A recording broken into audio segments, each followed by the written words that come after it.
بسم اللہ الرحمن الرحیم۔ چھٹے حصے میں خطبہ عید غدیر کا جو ترجمہ تھا وہ ہم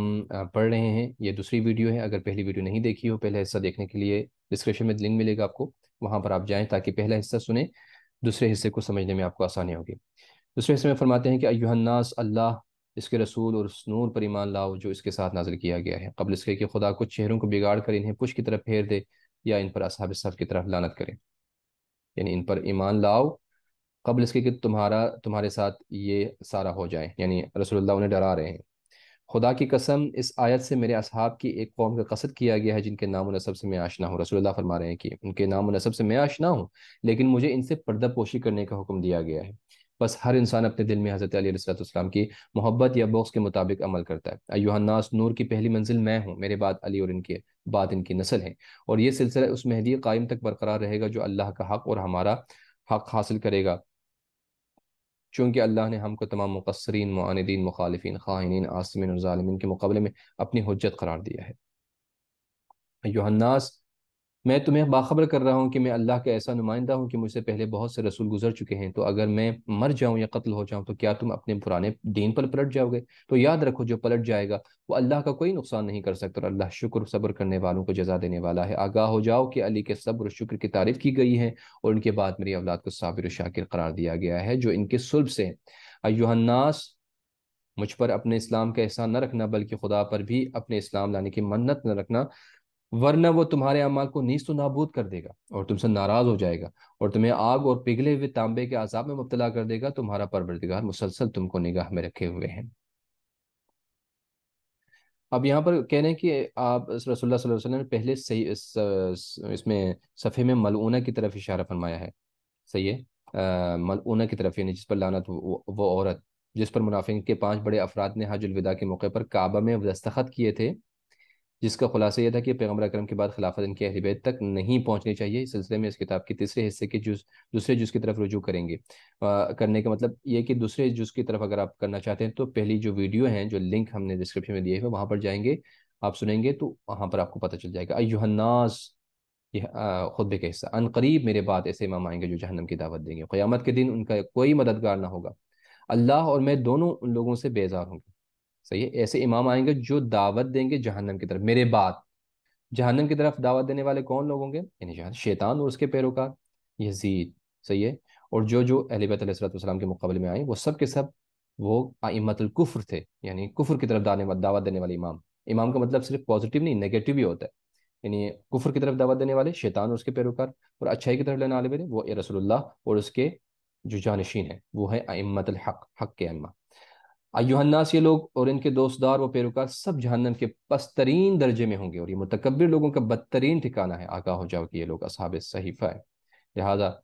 تم میں سے ہر ایک اپنے صحیفے پر نظر رکھیں۔ اب صحیفہ یہاں پر کہہ رہا ہے، راوی کہتا ہے کہ جس وقت پیغمبر اکرم نے اپنی زبان مبارک سے صحیفہ ملعونہ کا نام ادا کیا، اکثر لوگ آپ کے اس کلام کا مقصد نہ سمجھ سکے اور اذہان میں سوال ابھرنے لگے۔ صرف لوگوں کی قلیل جماعت آپ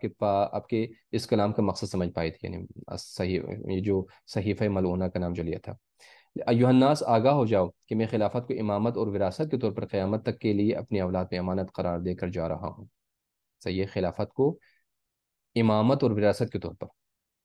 اور مجھے جس امر کی تبلیغ کا حکم دیا گیا تھا میں نے اس کی تبلیغ کر دی ہے، تاکہ ہر حاضر و غائب، موجود و غیر موجود، مولود و غیر مولود، سب پر حجت قائم جو تمام ہو جائے۔ اب حاضرین کا فریضہ ہے کہ قیامت تک اس پیغام کو غائب تک اور ہر باپ اپنی اولاد کے حوالے کرتے رہیں۔ آپ خود بھی پڑھیں، اپنے بچوں کو بھی دکھائیں۔ غدیر کا سلسلہ نہیں تھمنا چاہیے، روز، ہر سال ہمیں بہتر سے بہتر طریقے سے غدیر کو منانے کی ضرورت ہے۔ غدیر کا مطلب یہ نہیں ہے کہ ہم کسی پر لعنت کریں، غدیر کا مطلب یہ نہیں ہے کہ ہم کسی جو ہے وہ کوئی ایسی حرکت کریں جیسے آج کل عید میلاد نبی پر جو حرکتیں کرتے ہیں لوگ، پتہ نہیں عجیب و غریب حرکتیں کرتے ہیں، تو وہ نہیں، عقل کو استعمال کرتے ہوئے غدیر کو ہم نے کس طرح سے لوگوں تک پہنچانا ہے اور لوگوں کو سمجھانا ہے، لوگوں کے ذہنوں میں ہم نے سوالات ابھارنے کے لیے کیا کرنا ہے، جس کی طرح سے جیسے اچھے کھانے پکائیں اور تحفے تحائف دیں اپنے غیروں کو، مثلا سنی لوگوں کو بھی دیں، تاکہ وہ پوچھیں گے تو آپ غدیر کے متعلق ان کو بتائیں کہ آج غدیر کے دن ہے۔ میرے بعد عنقریب لوگ اس امامت خلافت کو بادشاہت سمجھ کر غصب کر لیں گے۔ اللہ اکبر، رسول اللہ فرما رہے ہیں خدا غاصبین اور تجاوز کرنے والوں پر لعنت کرے۔ بے شمار۔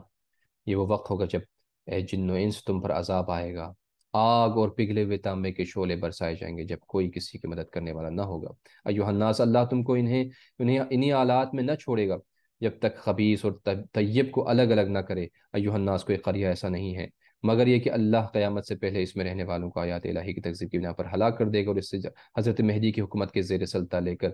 آئے گا۔ یہ اللہ کا وعدہ ہے اور اللہ صادق الوعید۔ ایھا الناس، تم سے پہلے اکثر لوگ گمراہی کی وجہ سے ہلاک ہو چکے ہیں، اور اللہ ہی نے ان لوگوں کو ہلاک کیا ہے، اور وہی بات والوں کو ہلاک کرنے والا، یعنی ایسا نہیں کہ اللہ نے ہلاک کیا ہے تو اس مطلب ان کی کیا غلطی تھی، ان کی اپنی غلطیوں نے ہلاکت خرید لی ہے۔ اللہ سے بعید ہے کہ وہ کسی کو ہلاک کرے، ٹھیک ہے۔ جب کوئی انسان ہر بار گناہ کرتا ہے اور ہر بار اللہ کے معافی کے باوجود وہ گناہ کی طرف لپکتا ہے اور گناہ کرتا رہتا ہے، تو پھر اللہ اسے اپنی حالت پر چھوڑ دیتا ہے اور وہ ہلاک ہو جاتا ہے، ہلاکت کو اس نے اپنے ہاتھ سے کسب کیا ہے۔ میں وہ صراط مستقیم ہوں جس کی اتباع کا خدا نے حکم دیا ہے، پھر میرے بعد علی ہیں اور ان کے بعد میری اولاد جو ان کے صلب سے ہیں۔ یہ سب وہ امام ہیں جو حق کے ساتھ ہدایت کرتے ہیں اور حق کے ساتھ انصاف کرتے ہیں۔ اس کے بعد آن حضرت نے اس طرح فرمائے، بسم اللہ الرحمن الرحیم، الحمد للہ رب العالمین الرحمن الرحیم مالک یوم الدین، ایاک نعبد و ایاک نستعین، اہدنا الصراط المستقیم صراط الذین انعمت علیہم غیر المغضوب علیہم ولا الضالین۔ سورہ حمد کی تلاوت کے بعد آپ نے اس طرح فرمایا کہ خدا کی قسم، یہ سورہ میرے اور میری اولاد کے بارے میں نازل ہوا ہے۔ اس میں اولاد کے لیے عمومیت بھی ہے اور اولاد کے ساتھ خصوصیت بھی ہے۔ یہی خدا کے دوست ہیں جن کے لیے نہ کوئی خوف ہے نہ کوئی حزن۔ یہ حزب اللہ ہے، یہ حزب اللہ ہے جو ہمیشہ غالب رہنے والے ہیں۔ آگاہ ہو جاؤ کہ دشمنان علی ہی اہل تفرقہ، اہل تعدی اور برادران شیطان ہیں، جو اباطیل کو بخواہشات نفسانی کی وجہ سے ایک دوسرے تک پہنچاتے ہیں، ٹھیک ہے، اباطل یعنی باطل۔ آگاہ ہو جاؤ کہ ان کے دوست ہی مومنین برحق ہیں، جن کا ذکر پروردگار نے اپنی کتاب میں کیا ہے۔ لا تجد قوما یؤمنون باللہ والیوم الآخر یوادون من حاد اللہ ورسولہ ولو كانوا آباءهم وابناءهم واخوانهم وعشیرتہم اولئک کتب فی قلوبہم الایمان۔ آپ کبھی نہ کبھی دیکھیں گے، آپ کبھی نہ دیکھیں گے کہ جو اقوام اللہ اور آخرت پر ایمان رکھنے والی ہے وہ ان لوگوں سے دوستی کر رہی ہیں جو اللہ اور رسول سے دشمنی کرنے والے ہیں۔ آپ کبھی نہ دیکھیں گے اسے، چاہے وہ ان کے باپ دادا یا اولاد یا برادران یا عشیرہ یا قبیلہ والے ہی کیوں نہ ہوں، اللہ نے صاحبان ایمان کے دلوں میں ایمان لکھ دیا ہے۔ آگاہ ہو جاؤ کہ ان اہل بیت کے دوست ہی وہ افراد ہیں جن کی توصیف میں پروردگار نے اس انداز سے کی ہے کہ الذین آمنوا ولم یلبسوا ایمانہم بظلم اولئک لہم الامن وہم مہتدون۔ جو لوگ ایمان لائے اور انہوں نے اپنے ایمان کو ظلم سے آلودہ نہیں کیا، انہی کے لیے امن ہے اور وہی ہدایت یافتہ ہے۔ آگاہ ہو جاؤ کہ ان کے دوست وہی ہیں جو ایمان لائے ہیں اور شک میں نہیں پڑے ہیں۔ آگاہ ہو جاؤ کہ ان کے دوست وہی ہیں جو جنت میں امن و سکون کے ساتھ داخل ہوں گے اور ملائکہ سلام کے ساتھ یہ کہہ کے ان کا استقبال کریں گے کہ تم طیب و طاہر ہو، لہٰذا جنت میں ہمیشہ ہمیشہ کے لیے داخل ہو جاؤ۔ آگاہ ہو جاؤ کہ ان کے دوست وہی ہیں جن کے لیے جنت ہے اور انہیں جنت میں بغیر حساب رزق دیا جائے گا۔ آگاہ ہو جاؤ کہ ان اہل بیت کے دشمن وہ ہیں جو آتش جہنم کے شعلوں میں داخل ہوں گے۔ آگاہ ہو جاؤ کہ ان کے دشمن وہ ہیں جو جہنم کی آواز اس عالم میں سنیں گے کہ اس کے شعلے بھڑک رہے ہوں گے اور وہ ان کو دیکھیں گے۔ اللہ اکبر۔ رسول اللہ خدا صلی اللہ پہلے مولا سے محبت کرنے والوں کی جو جزا ہے قیامت کے دن، دنیا میں اور آخرت میں اور جنت میں کیا ہے وہ بتا رہے ہیں، سب کو خوشخبریاں دے رہے ہیں کہ اس سے محبت کرو، اس کے نتیجے میں تمہیں کیا کیا ملنے والے ہیں، اور جو اس سے بغض رکھے گا، جو اس سے منہ پھیرے گا، تو اس کا انجام کیا ہوگا وہ بعد میں بتا رہے ہیں۔ آگاہ ہو جاؤ کہ ان کے دشمن وہ ہیں کہ جن کے بارے میں خداوند عالم فرماتے ہیں کہ کلما دخلت امت لعنت اختہا، جہنم میں داخل ہونے والا ہر گروہ دوسرے گروہ پر لعنت کرے گا۔ آگاہ ہو جاؤ کہ ان کے دشمن وہی ہے جن کے بارے میں پروردگار فرمان ہے کلما القی فیہا فوج سألہم خزنتها الم یأتکم نذیر قالوا بلی قد جاءنا نذیر فکذبنا وقلنا ما نزل اللہ من شیء ان انتم الا فی ضلال کبیر۔ آگے جا کر اللہ فسحقا لاصحاب السعیر تک یہ آیت ہے۔ جب کوئی گروہ داخل جہنم ہوگا تو جہنم کے خازن سوال کریں گے، خازنہ جو جہنم کا جو داروغہ ہوگا، سوال کریں گے کیا تمہارے پاس کوئی ڈرانے والا نہیں آیا تھا کہ تم جہنم میں آئے ہو؟ تو وہ کہیں گے آیا تو تھا لیکن ہم نے اسے جھٹلا دیا اور یہ کہہ دیا کہ اللہ نے کچھ بھی نازل نہیں کیا ہے، تم لوگ خود بہت بڑی گمراہی میں مبتلا ہو، ہم نے یہ کہہ دیا۔ آگاہ ہو جاؤ تو اب جہنم والوں کے لیے تو رحمت خدا سے دوری ہی دوری ہے۔ آگاہ ہو جاؤ کہ ان کے دوست وہی ہیں جو اللہ سے از غیب ڈرتے ہیں اور انہیں کے لیے مغفرت اور اجر عظیم ہے۔ کون؟ کن کے دوست؟ علی کے دوست۔ ایھا الناس، دیکھو آگ کے شعلوں اور اجر عظیم کے مابین کتنا فاصلہ ہے۔ اللہ اکبر۔ ایھا الناس، ہمارا دشمن وہ ہے جس کی اللہ نے مذمت کی اور اس پر لعنت کی ہے اللہ نے، اور ہمارا دوست وہ ہے جس کی اللہ نے تعریف کی ہے اور اس کو دوست رکھتا ہے، جس کو اللہ نے دوست رکھا۔ ایھا الناس، آگاہ ہو جاؤ کہ میں ڈرانے والا ہوں، علی بشرت دینے والے ہیں۔ ایھا الناس میں انذار کرنے والا اور علی ہدایت کرنے والے ہیں، ایھا الناس میں پیغمبر ہوں، علی میرے جانشین ہیں، ایھا الناس آگاہ ہو جاؤ میں پیغمبر ہوں، علی میرے بعد امام، میرے وصی ہے اور ان کے بعد امام ان کے فرزند ہے، آگاہ ہو جاؤ کہ میں ان کا باپ، وہ اس کے صلب سے پیدا ہوں گے۔ اور آخر میں حضرت امام علیہ السلام، مہدی علیہ السلام کا ذکر بھی آپ نے اسی خطبے میں ارشاد فرمایا، یاد رکھو کہ آخری امام ہمارا ہی قائم مہدی ہے، وہ ادیان پر غائب آنے والا، ظالموں سے انتقام لینے والا ہے، وہی قلعوں کو فتح کرنے والا اور ان کو منہدم کرنے والا ہے، وہی مشرکین کے ہر گروہ پر غالب اور ان کی ہدایت کرنے والا ہے، آگاہ ہو جاؤ، وہی اولیاء خدا کے خون کے انتقام لینے والا اور دین خدا کا مددگار ہے، جان لو کہ وہ عمیق ترین سمندر سے استفادہ کرنے والا ہے، عمیق دریا سے مراد میں چند یہاں پر احتمال پائے جاتے ہیں، عمیق ترین دریا یہاں پر رسول اللہ نے اپنے خطبے میں کیوں فرمایا؟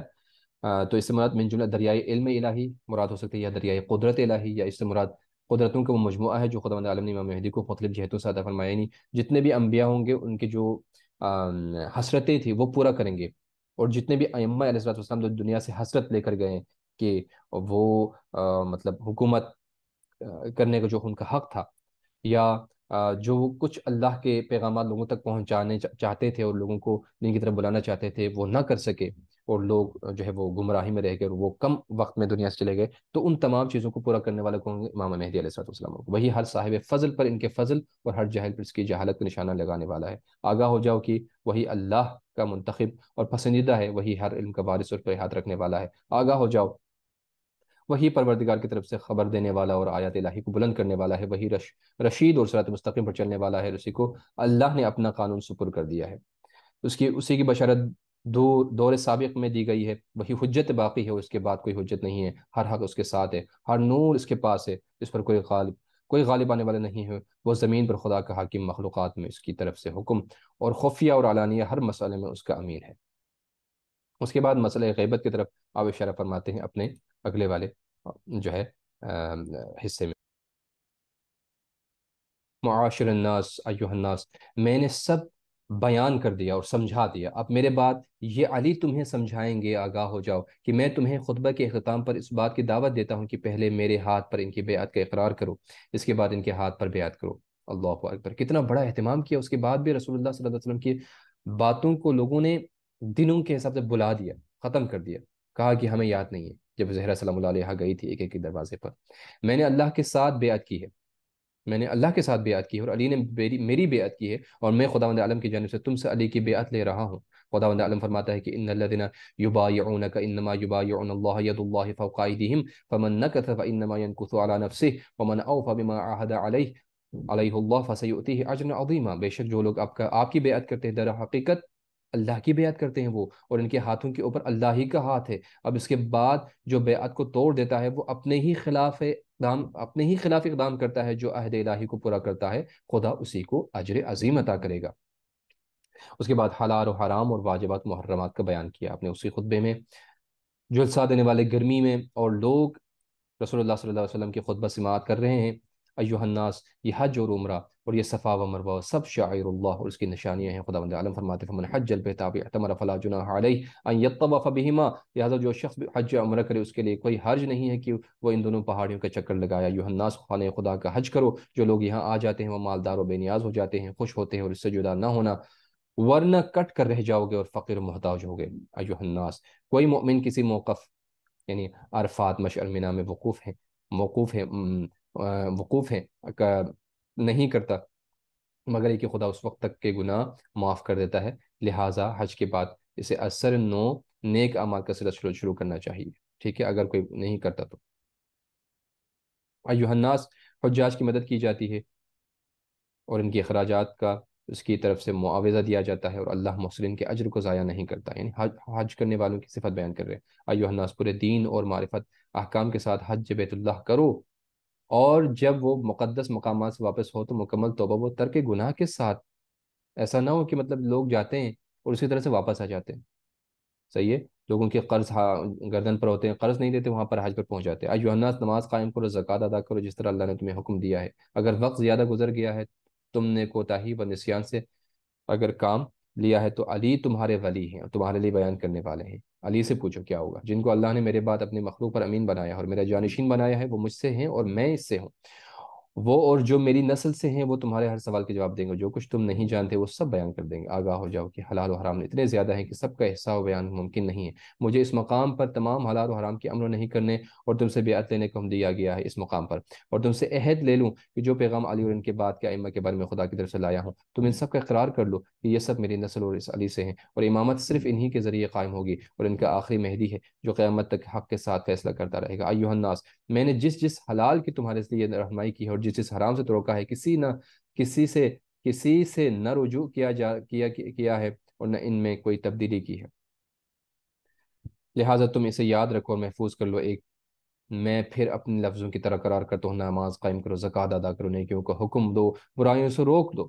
اور یہ یاد رکھو کہ امر بالمعروف کی اصل یہ ہے کہ میری بات کی تہ تک پہنچ جاؤ، اور جو لوگ حاضر نہیں ہیں ان تک پہنچاؤ، اس کے قبول کرنے کا حکم دو اور اس کی مخالفت سے منع کرو، اس کے لیے کہ یہی اللہ کا حکم ہے اور یہی میرا حکم ہے۔ دیکھیں، خطبہ غدیر سے ہمیں یہ بھی درس ملتا ہے کہ رسول اللہ نے ہر کسی سے کہا کہ مبلغ دین بنے۔ اچھائی اگر کسی نے لے لی ہے تو وہ اچھائی دوسروں تک پہنچانے کا ذمہ دار بھی بنے۔ صرف عالم کا یعنی وہ انتظار نہ کرے کہ کوئی عالم آ کر امر بالمعروف نہیں عن المنکر کرے، نہیں امر عن المنکر امر بالمعروف کرنا ہر کسی کا فریضہ ہے، اور یہی میرا حکم بھی ہے، اور امام معصوم کو چھوڑ کر نہ کوئی امر بالمعروف ہو سکتا ہے، نہ ہی عن المنکر ہو سکتا ہے، ان کو چھوڑ کر کچھ بھی نہیں ہو سکتا۔ ایھا الناس، قرآن نے بھی تمہیں سمجھایا ہے کہ علی کے بعد امام ان کے فرزند ہیں، اور میں نے تم کو یہ بھی سمجھا دیا کہ یہ سب میری اور علی کے نسل سے ہے، جیسا کہ پروردگار نے فرمایا ہے وَجَعَلَهَا كَلِمَةً بَاقِيَةً فِي عَقِبِهِ، اللہ نے امامت انہی کے اولاد میں کلمہ باقیہ قرار دیا ہے، اور میں نے بھی تمہیں بتا دیا ہے کہ جب تک تم قرآن اور عطرت سے متمسک رہو گے، عطرت سے، قرآن و عطرت سے ہرگز گمراہ نہ ہوگے۔ ایھا الناس، تقوی اختیار کرو، تقوی، قیامت سے ڈرو، جیسا کہ خدا نے فرمایا کہ ان زلزلۃ الساعۃ شیء عظیم، زلزلہ قیامت بڑی عظیم شے ہے۔ موت، قیامت، حساب، میزان، اللہ کی بارگاہ کا محاسبہ، ثواب اور عذاب، سب کو یاد کرو کہ وہاں نیکی اوپر ثواب ملتا ہے، برائی کرنے والے کا جنت میں کوئی حصہ نہیں ہے۔ اور اس کے بعد آخر میں بیعت لے رہے ہیں سب سے، اور فرما رہے ہیں ایھا الناس، تمہاری تعداد اتنی زیادہ ہے کہ ایک ساتھ میرے ہاتھ پر بیعت مار کر بیعت نہیں کر سکتے، لہٰذا اللہ نے مجھے حکم دیا ہے کہ میں تمہاری زبان سے علی کے امین المومنین ہونے اور ان کے بعد کے ائمہ جو ان کے صلب سے میری ضروریت میں ہیں سب کی امامت کے اقرار لے لوں، اور میں تمہیں بتا چکا ہوں کہ میرے فرزندان کے صلب سے ہیں، یہ میرے فرزندان کے صلب سے، لہٰذا تم سب مل کر کہو ہم سب آپ کی بات سننے والے، اطاعت کرنے والے، راضی رہنے والے، اور علی اور اولاد علی کی امامت کے بارے میں جو پروردگار عالم کا پیغام پہنچایا ہے اس کے سامنے سر تسلیم خم کرنے والے ہیں۔ ہم اس بات پر اپنے دل، اپنی روح، اپنی زبان اور اپنے ہاتھوں سے آپ کی بیعت کر رہے ہیں، ہاں اسی پر زندہ رہیں گے، ہاں اسی پر زندہ رہیں گے، اسی پر مریں گے اور اسی پر دوبارہ اٹھیں گے، نہ کوئی تغیر و تبدیلی کریں گے، نہ کسی پر شک و ریب میں مبتلا، کسی شک و ریب میں مبتلا ہوں گے، نہ عہد سے پلٹیں گے، نہ میثاق کو توڑیں گے، اور جن کے متعلق آپ نے فرمایا ہے کہ وہ علی امیر المؤمنین علیہ الصلوۃ والسلام ان کے اولاد ائمہ اور آپ کی ذریت میں سے ہیں، ان کی اطاعت کریں گے، جن میں سے حسن اور حسین ہی، اور ان کے بعد جن کو اللہ نے یہ منصب دیا ہے اور جن کے بارے میں ہم سے ہمارے دلوں، ہماری جانوں، ہماری زبانوں، ہمارے ضمیروں اور ہمارے ہاتھوں سے عہد و پیمان لیا گیا ہے، ہم اس کا کوئی بدل پسند نہیں کریں گے، ان کے کوئی بدل پسند نہیں کریں گے، اور اس میں خدا ہمارے نفسوں میں کوئی تغیر و تبدل نہیں دیکھے گا، اس طرح سے۔ ہاں، ہم ان مطالب آپ کو آپ کے قول مبارک کے ذریعے اپنے قریب اور دور سبھی اولاد اور رشتہ داروں تک پہنچا دیں گے، اور یعنی کیا کریں گے ہم ان مطالب کو لوگوں سے، آپ اقرار لے رہے ہیں اور لوگ کیا کریں، ہم ان مطالب کو آپ کے قول مبارک کے ذریعے آپ کے قریب اور دور سبھی اولاد اور رشتہ داروں تک پہنچا دیں گے، اور ہم اس پر خدا کو گواہ بناتے ہیں، اور ہماری گواہی کے لیے اللہ کافی ہے، اور آپ بھی ہمارے گواہ ہیں۔ ایھا الناس، اللہ سے بیعت کرو، علی امیر المؤمنین ہونے اور حسن و حسین ان کی نسل سے باقی ائمہ کی امامت کے عنوان سے بیعت کرو۔ جو غداری کرے گا اسے ہلاک کر دے گا اللہ، اور جو وفا کرے گا اس پر رحمت نازل کرے گا، اور جو عہد کو توڑے گا وہ اپنا ہی نقصان کرے گا، اور جو شخص خداوند عالم سے باندھے ہوئے عہد کو وفا کرے گا خداوند عالم اس کو اجر عظیم عطا کرے گا۔ ایھا الناس، جو میں نے کہا ہے وہ کہو، اور علی کو امیر المؤمنین کہہ کر سلام کرو، اور یہ کہو کہ پروردگار ہم نے سنا اور اطاعت کی۔ امیر المؤمنین کہنے کے لیے صرف رسول خدا صلی اللہ علیہ وسلم نے اپنے وصی کے بارے میں فرمایا، کسی اور کے بارے میں نہیں۔ امیر المؤمنین کون ہے؟ امیر المؤمنین علی بن ابی طالب۔ پروردگارا، ہمیں تیری ہی مغفرت چاہیے اور تیری ہی طرف ہماری باز گشت ہے، اور کہو حمد و شکر ہے خود اس خدا کا جس نے ہمیں اس امر کی ہدایت دی ہے، ورنہ اس کی ہدایت کے بغیر ہم راہ ہدایت نہیں پا سکتے۔ الحمدللہ الذی جعلنا من المتمسکین بولایت علی بن ابی طالب۔ ایھا الناس، علی بن ابی طالب کی فضائل اللہ کی بارگاہ میں جو اس نے قرآن میں بیان کیے ہیں وہ اس سے کہیں زیادہ ہے، کہ میں ایک منزل پر شمار کرا سکوں، یعنی ایسا نہیں ہے کہ میں تمہارے سامنے علی کے تمام فضائل بیان کر سکوں، قرآن میں جو فضائل بیان اس سے کہیں زیادہ فضائل بیان ہوئے، لہٰذا جو بھی تمہیں خبر دے اور ان فضائل سے آگاہ کرے اس کی تصدیق کرو، یاد رکھو جو اللہ، رسول، علی اور ائمہ مذکورین کی اطاعت کرے گا وہ بڑی کامیابی کے مالک ہوگا۔ ایوہ الناس، جو علی کے بیعت، ان کی محبت اور انہیں امیر المؤمنین کہہ کر سلام کرنے میں سبقت کریں گے، وہی جنت نعیم میں کامیاب ہوں گے۔ اللہ اکبر۔ کچھ ہی لوگ ٹھہرے، قمبر، ابو ذر، سلمان، مقداد اور باقی سب کے سب انہوں نے منہ پھیر لیے اور کہا کہ ہمیں یاد ہی نہیں ہے، اور انکار کر دیا۔ وہاں پر بیعت بھی کی رسول اللہ کے ساتھ، اور علی کو بعد میں بخن بخن کر کے علی کو آپ کو مبارکبادی بھی دی، اور اس کے بعد چل دیے۔ اور پھر انہوں نے ظلم کے پہاڑ جو ہے وہ گرائے رسول اللہ کے بعد آپ کے وصی پر، آپ کے خاندان پر۔ ایوہ الناس، وہ بات کہو جس سے تمہارا خدا راضی ہو جائے، ورنہ تم اور تمام اہل زمین بھی منکر ہو جائیں تو اللہ کو کوئی نقصان نہیں پہنچا سکتے۔ پروردگارا، جو کچھ میں نے ادا کیا ہے اور جس کا تو نے مجھے حکم دیا، اس کے لیے مومنین کی مغفرت فرما، اور منکرین کافرین پر اپنا غضب نازل فرما، اور ساری تعریف اللہ کے لیے ہیں جو عالمین کے پروردگار ہے۔ الاحتجاج تبرسی، جلد نمبر 1، صفحہ نمبر 56 میں جو ہے وہ مولا امیر المؤمنین علیہ السلام سے یہ خطبہ ذکر ہے۔ خدا متعال ہم سب کو امیر المؤمنین علیہ السلام کے ذات مبارک کو سمجھنے، اور ان کے ائمہ، ان کے بعد جو ائمہ طاہرین علیہ السلام ہیں، ان کے وصی اور ان کے جانشین ہیں، ان سب کو سمجھنے، ان کی معرفت حاصل کرنے، اور ان کے کہے ہوئے راستے پر ہمیں چلنے کی توفیق عنایت فرمائے انشاءاللہ۔ عید مبارک کے غدیر آپ سب کو مبارک ہو۔ اللہم صلی علی محمد وآلہ